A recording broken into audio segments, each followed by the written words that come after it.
Croeso i pantomime Dacw Mam yn Dwad.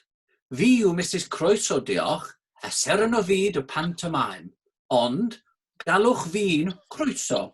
Dwi'n byw ar y ffam, a dwi'n mynd i trwbl mawr yn y pantomime. Helo, Mari Parry dwi. Dwi'n byw ar fferm hapus. Da fi yw fy ffrind gorau ar y fferm, ond mae mam yn drwbl mawr.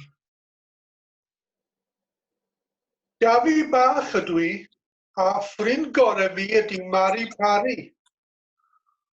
Dwi'n hoffi chwarae gêm cuddio gwmpas y fferm a tŷ, a dwi'n gallu bod yn ddoniol iawn. Helo pawb, Talwla dwi, Talwthyn Mwyaf Teg Cymru. Dwi'n mynd i helpu pawb ar y fferm. Sean Môn dwi, barna mwyaf cas Cymru. Dewch y weld beth sy'n digwydd pan mae mam yn gwrthod talu rent.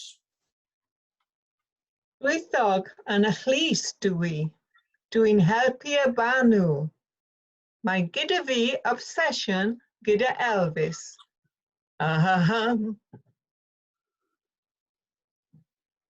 Mae llawer o anifeiliaid ar y fferm hefyd. Mw, mw. Dewch i weld a PANT0!